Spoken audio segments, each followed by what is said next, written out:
2023년 7월 30일 이번 주 하나님께서 주시는 말씀은 창세기 3장 5절에서 24절의 본문을 가지고 하나님의 해결책이라는 제목으로 하나님의 말씀을 나누고자 합니다.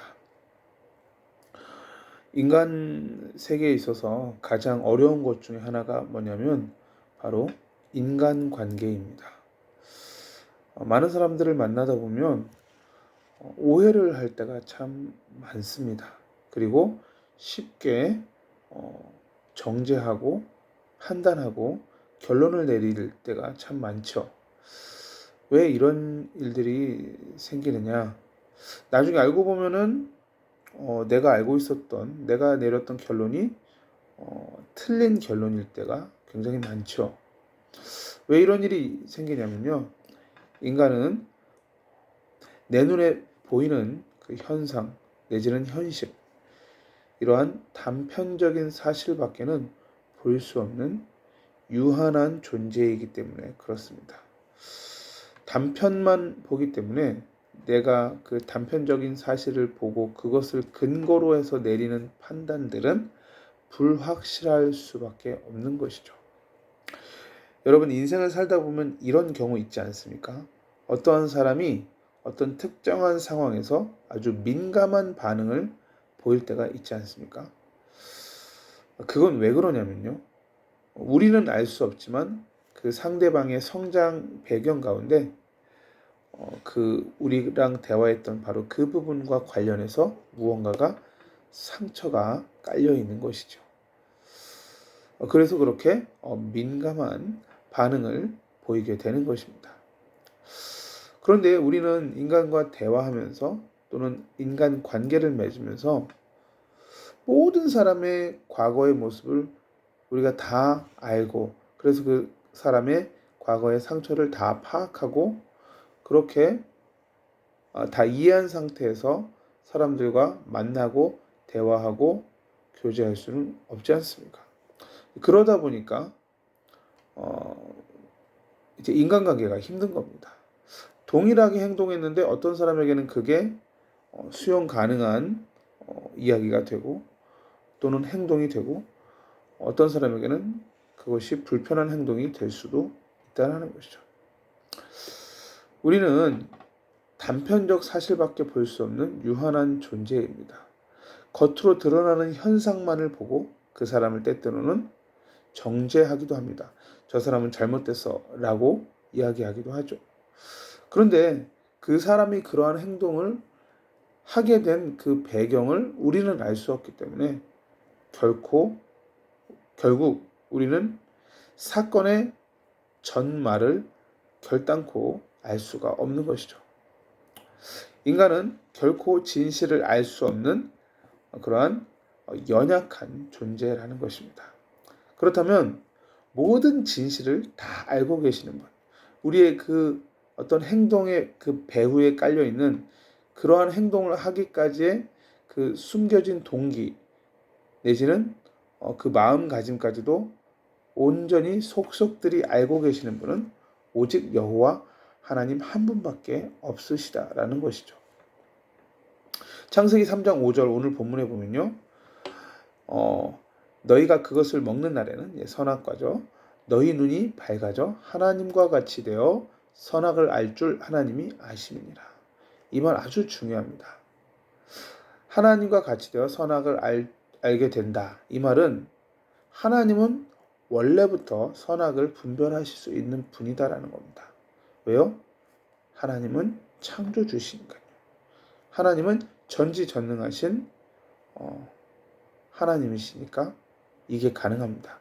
모든 것에 대해서 올바른 선악간의 판단을 내리실 수 있는 분은 유일하게 여호와 하나님 한 분뿐이신 것이죠. 그런데 우리 인간이 이 선악과를 따먹은 이후에 부분적이나마 우리의 눈이 밝아져서 하나님처럼 나름 선과 악을 자꾸 분별하고 판단하게 된다는 것입니다. 그런데 아까 서론에서 말씀드렸던 것처럼 인간은 총체적 사실을 다 확인할 수 있는 존재가 아니라 단편적 사실밖에는 확인할 수 없는 그러한 유한한 존재이다 보니까 내가 내린 그 판단, 즉 선악간의 그 판단이 맞을 때도 있어요. 맞을 때도 있지만 대부분의 경우에는 오해하고 내가 잘못된 판단을 내릴 때도 상당히 많다라는 것이죠. 그래서요, 성경은요, 하나님께서는요, 우리에게 처음부터 너희가 선악간의 판단을 해라 라고 말씀하시지 않고 처음부터 너희가 정죄하지 말고 서로 사랑하라 라고 말씀하셨다라는 것이죠. 요한복음 13장 34절에 뭐라고 말합니까? 서로 사랑하라. 내가 너희를 사랑한 것 같이 너희도 서로 사랑하라. 그죠? 서로 사랑하라라고 권면합니다. 그 권면의 근거는 뭐냐면 내가 너희를 사랑한 것처럼, 즉 예수님께서 우리 인류의 죄를 대속하시기 위해서 죄값으로 십자가를 지시고 몸이 찢기시고 못 박히시고 피 흘리시고 고통당하시고 채찍에 맞으시고 죽으시고 3일 만에 다시 살아나셨습니다. 그래서 이 예수 그리스도께서 하신 이 십자가 사건을 나의 사건으로 믿기만 하면 구원을 받습니다. 그러므로 이러한 그리스도의 십자가의 사랑을 받은 너희들은 이렇게 사랑을 받은 것처럼 내가 너희를 사랑한 것처럼 너희도 서로 사랑하라 라고 말하는 것이죠. 성경은 우리에게, 예수님은 우리에게 선악간의 판단을 하라 하신 게 아니라 서로 사랑하라 라고 말씀하셨다라는 것이죠. 같은 구절이 또 나옵니다. 요한복음 15장 12절에도 내가 너희를 사랑한 것 같이 너희도 서로 사랑하라. 요한일서 4장 11절도요. 사랑하는 자들아 하나님이 이같이 우리를 사랑하셨으니 우리도 서로 사랑하는 것이 마땅하도다. 우리가 하나님의 사랑을 받아서 죄사함 받고 하나님 자녀 되고 영생을 얻게 되고 천국 백성이 되었습니다. 그러므로 우리도 서로 간에 사랑하는 것이 마땅하다라는 것이죠. 이 말씀이 그대로 응답되기를 예수 그리스도 이름으로 간절히 축원드립니다. 정죄하지 말고 사랑하십시오 라고 성경은 이야기하고 있습니다. 우리가 전도를 하기를 간절히 소망하는데 그 전도의 방법도 서로 사랑할 때 전도가 되어진다라고 성경은 말하고 있습니다. 요한복음 13장 35절을 제가 읽어 드리도록 하겠습니다. 너희가 서로 사랑하면 이로써 모든 사람이 너희가 내 제자인 줄 알리라. 우리가 정말로 진심으로 마음 담아서 이웃을 사랑하면 세상 모든 사람들도 우리가 하나님을 믿는, 하나님을 경외하는 사람들이라는 것을 자연스럽게 알게 된다는 것이죠. 그때 그러면 자연스럽게 교회로 인도하면 되겠죠. 오늘 본문 창세기 3장 5절에서 24절에 보면 선악과 사건이 나오죠. 하와가 이 선악과를 따먹습니다. 사탄에게 속아서 따먹죠. 그런데 이 선악과를 어떻게 표현했느냐? 하와가 표현한 구절입니다. 6절에 보니까 먹음직도 하고 보암직도 하고 지혜롭게 할 만큼 탐스럽기도 한 나무다라고 표현하고 있습니다. 잘 보세요. 육신의 눈이 밝아졌다라고 7절에 말하고 있죠. 이 육신의 눈이 밝아지니까 어떻게 되죠? 육신의 정욕과 안목의 정욕과 이생의 자랑에 빠지게 되는 것입니다. 자, 육신의 정욕 뭐예요? 먹음직해 보이는 거죠. 우리의 미각과 후각을 자극하는 그러한 과일, 그 맛있는 과일을 보면서 먹음직하다라고 표현하죠. 요한일서 2장 16절에 나오는 세상에는 모든 것이 육신의 정욕, 안목의 정욕, 이생의 자랑이니 이것들로부터 너희들은 그렇죠? 멀리하라. 그렇죠? 이것들을 다 버리라라고 이야기하고 있습니다. 그래서 먹음직하다. 이게 뭐죠? 육신의 정욕입니다. 미각과 후각을 자극하는 거예요. 그 다음 보암직하다는 뭐예요? 눈에 보기에 좋다라는 거죠. 안목의 정욕을 말합니다. 나의 시각을 자극하는 요소다라는 것입니다. 또한 지혜롭게 할 만큼 탐스럽기도 한 나무다. 내가 이 나무 열매를 먹으면 내가 지혜로워질 것 같아요. 그러면 남들에게 자랑할 것들도 좀 생기겠죠. 이생의 자랑을 이야기하는 것입니다. 이 요한 1서 2장 16절의 말씀, 육신의 정욕과 안목의 정욕과 이생의 자랑이 바로 하나님 아버지께로부터 온 것이 아니고 세상으로부터 온 것이다 라는 이 메시지, 그죠? 이 말씀 그대로 오늘 본문 창세기 3장 6절에 이제 적용이 되는 거죠. 먹음직한 것, 육신의 정욕입니다. 보암직한 것, 안목의 정욕이죠. 지혜롭게 할 만큼 탐스럽기도 한 나무, 육신의 정욕, 안목의 정욕, 이생의 자랑인 것이죠. 자, 오늘 본문을 보면 이 선악과를 따먹고 이렇게 자꾸만 내가 옳고 상대방은 틀렸다라고 자꾸 정죄하는 그러한 인간들의 그 타락된 모습 가운데 인간이 나름대로 이 상태에서, 이 하나님 떠난 영적인 사망의 상태에서 벗어나기 위해서 나름대로의 해결책을 제시하는데, 바로 그 인간의 해결 방법이 바로 뭐냐면 창세기 3장 7절에 기록된 무화과 나무 잎으로 치마로 삼는 것입니다. 너무나 부끄러운 그 수치를 가리기 위해서 무화과 나무 잎으로 치마를 삼게 된 것입니다. 자, 무화과 나무 잎은 어떻게 되죠? 햇볕이 쨍쨍 내리쬐면 말라 비틀어지게 되어 있습니다. 그러면 그 말라 비틀어진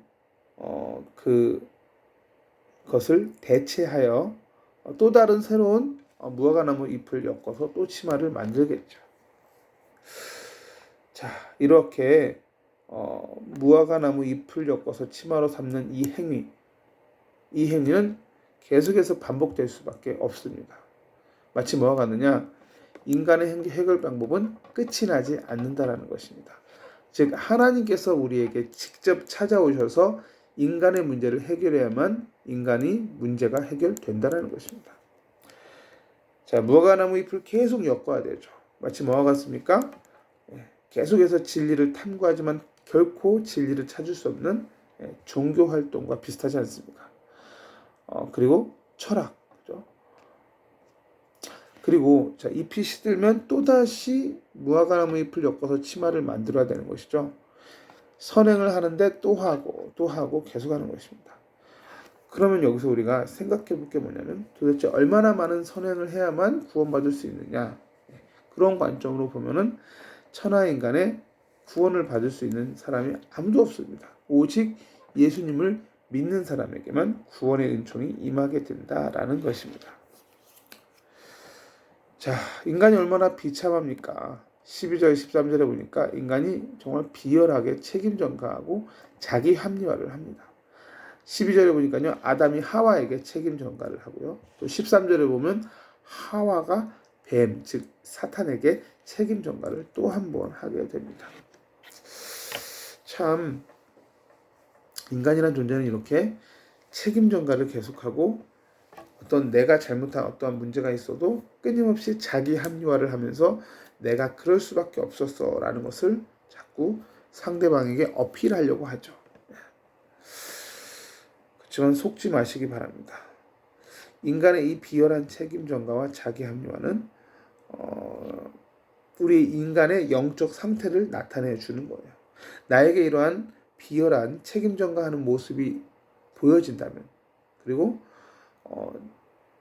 나는 어떠한 잘못도 없다는 식으로 자기 합리화를 하는 이러한 것을 오늘 본문을 통해서 읽어보시면 정말 인간이 추한 존재구나, 인간은 정말로 소망이 없구나 라는 것을 이해하게 될 것입니다. 자, 그러면 이런 인간의 해결책인 종교와 철학과 선행과 도덕으로는 이 인간의 문제를 해결할 수 없기에 하나님께서는 우리에게 해결책을 주셨는데, 바로 그 해결책이 뭐냐? 오늘 읽었던 본문 창세기 3장 15절에 여자의 후손입니다. 창세기 3장 15절 제가 읽어드릴게요. 여자의 후손은 내 머리를 상하게 할 것이다. 갈라디아서 4장 4절에도요. 이 여자의 후손이 어떻게 오시느냐? 때가 차면 하나님의 때가 되니까 이 땅에 사람으로 오신 것이죠. 때가 참에 하나님이 그 아들을 보내사 누구에게서 나게 하시고 여자에게서 나게 하시고, 보통은 다 남자에게서 났다라고 표현하는데 남자의 씨를 따라가지 않습니까? 여자에게서 나게 하시고 율법 아래에 나게 하신 것은 율법 아래에 있는 자들을 속량하시고 우리로 아들의 명분을 얻게 하려 하심이라. 하나님의 해결책은 뭡니까? 사탄의 머리를 깨뜨리신 여자의 후손입니다. 여자의 후손, 여자에게서 나시고, 그죠? 보라, 처녀가 잉태하여 아들을 낳을 것이요 그의 이름을 임마누엘이라 하리라. 이사야서 7장 14절. 하나님의 해결책은 뭐라고요? 여자의 후손이 오셔서 뱀의 머리를 상하게 하는 것입니다. 히브리서 2장 14절 15절에도요 이렇게 말하고 있습니다. 그도 또한 같은 모양으로 혈과 육을 함께 지니심은 죽음을 통하여 죽음의 세력을 잡은 자 곧 마귀를 멸하시며 또 죽기를 무서워함으로 한평생 매어 종노릇하는 모든 자들을 놓아주려 하심이니. 하나님의 해결책은 죽음을 통하여 죽음의 세력을 잡은 자 곧 마귀를 멸하실 수 있는 예수 그리스도임을 믿습니다. 요한일서 3장 8절에도요 이 하나님의 아들이 나타나신 것은 마귀의 일을 멸하려 하심이라 말씀하고 있습니다. 자, 하나님의 해결책은 뭐예요? 가죽옷입니다. 가죽옷. 가죽옷을 만들기 위해서는 죄 없는 동물이 피를 흘리고 죄값으로 죽어야만 이 가죽옷을 얻어낼 수가 있습니다. 창세기 3장 21절에 보니까 여호와 하나님이 아담과 그의 아내를 위하여 가죽옷을 지어 입히시니라. 그죠? 하나님께서 직접 개입하셔서 동물을 잡아 죽이고 그 동물의 피를 통해서 죄 없는 동물이 피를 흘리고 죄값으로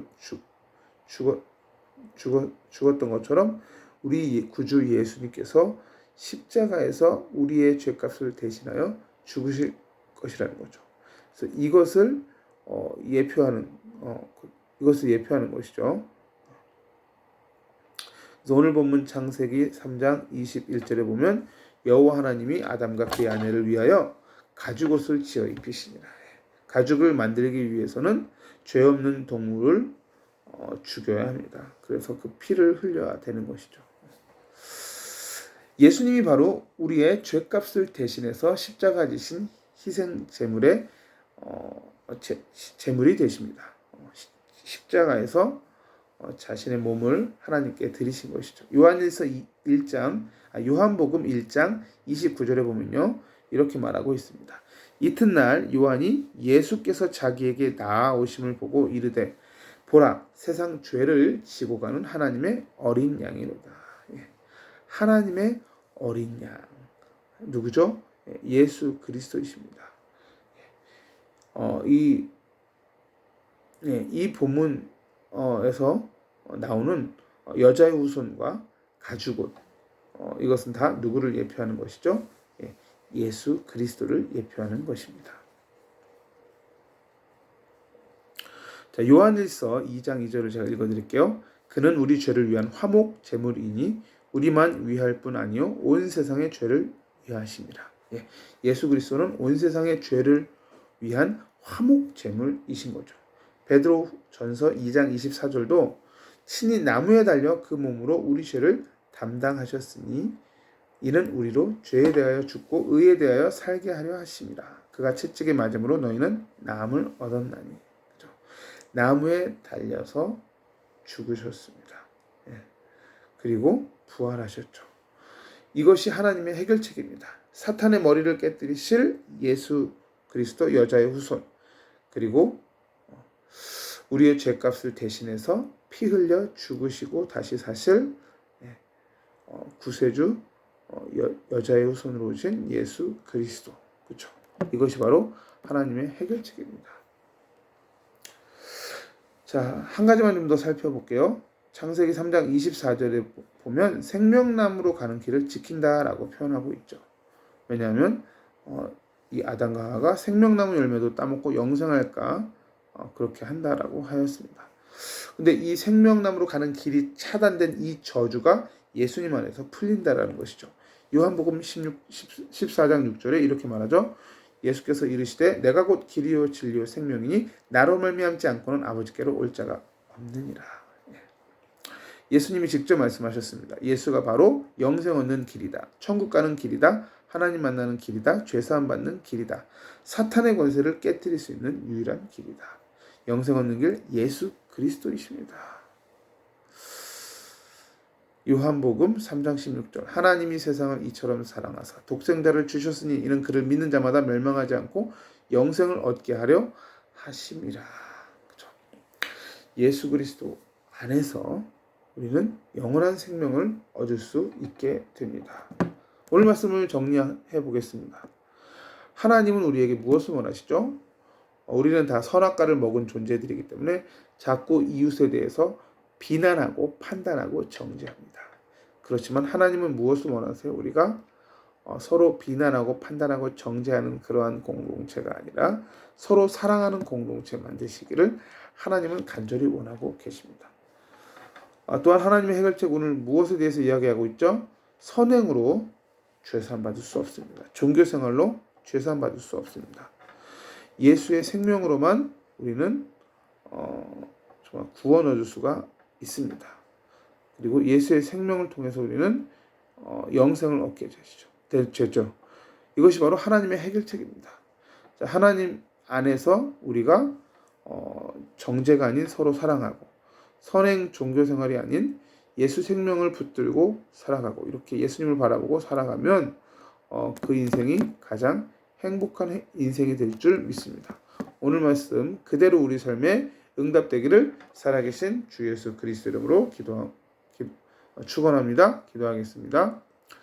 하나님, 인간은 단편적 사실밖에 이해할 수 없는 그러한 유한한 존재입니다. 그럼에도 불구하고 우리는 너무나도 많은 사람들을 시험에 빠지게 하며 판단하고 비난하고 정죄할 때가 너무나 많이 있습니다. 주님, 우리가 누군가를 정죄하기보다는 서로 사랑할 수 있게 하여 주시옵소서. 주님,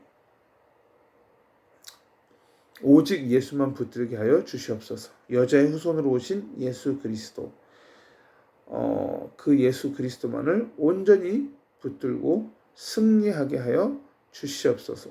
예수 그리스도 이름으로 기도하옵나이다. 아멘.